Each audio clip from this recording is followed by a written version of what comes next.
if you go and look at what's happened to New York, it's a ghost town. It's a ghost town. And when you talk about plexiglass, these are restaurants that are dying. These are businesses with no money. Putting up plexiglass is unbelievably expensive, and it's not the answer. I mean, you're going to sit there in a cubicle wrapped around with plastic. These are businesses that are dying, Joe. You can't do that to people.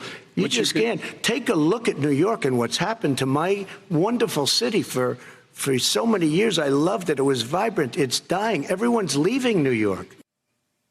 Joining us now, the mayor of New York City, Democrat Bill de Blasio. Mr. Mayor, we got a lot to talk about, but let's start right there. I've been to New York recently. It's not a ghost town, but people really are struggling. A lot of people are leaving. A lot of apartments are vacant. But the reason for that might be something that's lost on the president. Where do you say New York City stands now amid the challenges from the coronavirus, the economy, and how do we move forward? Thanks for the question, Mika. Look, New York City is fighting back. New Yorkers have been heroic during this crisis, and we were once the epicenter of the coronavirus crisis. We have fought the disease back. Our school system is open. 1,600 public schools open in New York City. 10,000 restaurants and outdoor dining. Jobs are coming back. It's going to be a long road. But New Yorkers are proving this vibrant city is going to come back strong. And the only ghost town, I say, the only ghost town is going to be Mar-a-Lago after this election when Donald Trump is forced into retirement there. I mean, this is just a pitiful attempt by the president to undermine the notion that everyday people are going to fight back this disease because he failed to. He's literally putting the burden, he's putting the onus on the people who are suffering but are still fighting back, rather than acknowledging his responsibility, because he wasn't here for us when we needed testing or when we needed a stimulus for our recovery. He's been missing in action. You mentioned schools. Here's the president on reopening schools last night. I have a young son. He also tested positive. By the time I spoke to the doctor the second time, he was fine. It just went away. Young people, I guess it's their immune system. I want to open the schools. The transmittal rate to the teachers is very small, but I want to open the schools. We have to open our country. We're not going to have a country. You can't do this. We can't keep this country closed. This is a massive country with a massive economy. People are losing their jobs. They're committing suicide. There's depression, alcohol, drugs at a level that nobody's ever seen before. There's abuse, tremendous abuse. We have to open our country. You know, I've said it often. The cure cannot be worse than the problem itself. Yeah. Mr. Mayor, New York City has been pretty successful as it pertains to opening schools so far. But something Joe Biden brought up in his response to that was that schools really need the financial support to put in safety measures, and that hasn't come from President Trump. How are New York City schools faring in terms of being able to have ventilation systems, social distancing guidelines? Are there protections in place for New York City teachers? Yes, absolutely, Mika. Look, I was a public school parent myself, so I want to be clear. It was imperative to get it right in terms of health and safety. So we looked around the world. We looked at every standard that worked, every rule that worked, and we took them all and combined them into a gold standard. So every child, every adult wears a mask all the time. Kids don't go to the cafeteria for lunch. They eat in their classroom. A typical New York City classroom now has about 10 kids in it. It used to have more like 25 kids in it. Social distancing, crucial. Ventilation, absolutely. We make sure that every classroom is ventilated properly. If it can't be, we don't use it. Constant cleaning. When you layer all those measures on top of each other and then testing, we test constantly in our schools. We found an incredibly low rate of positive cases in our schools. But you're right, Mika, that takes a lot of resources. And we've made it a real priority in New York City. I thought bringing back our schools, our kids needed it. They have been suffering for so long. Our families needed it. Folks who need to get back to work.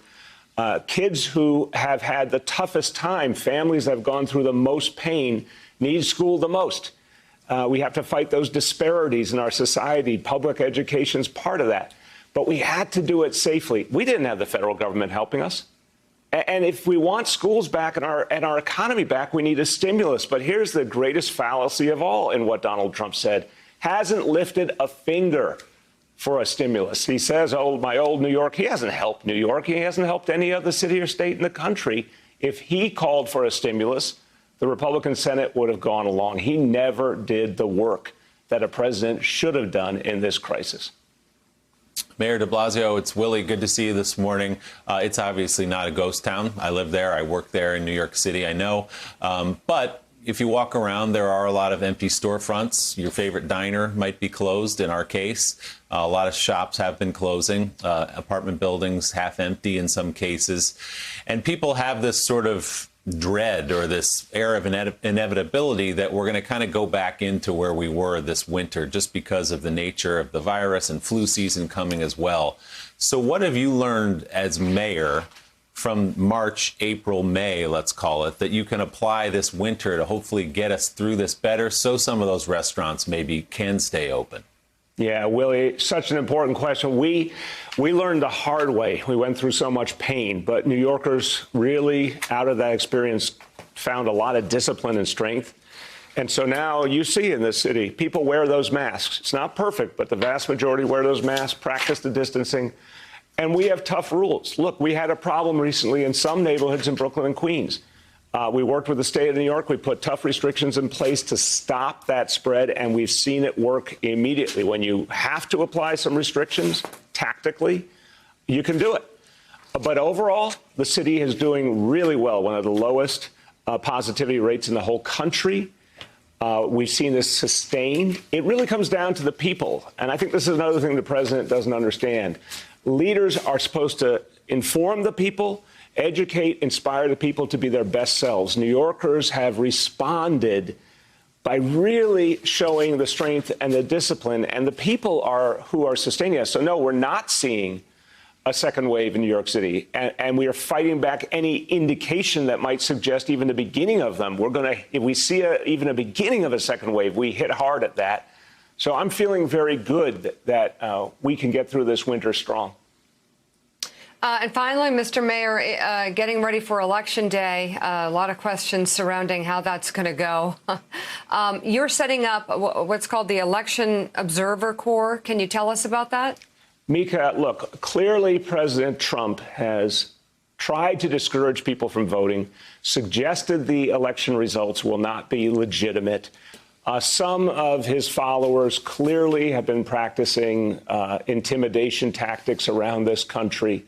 We cannot have this. So for New York City, and I'd say this for every city and country, we have to have a voter protection program.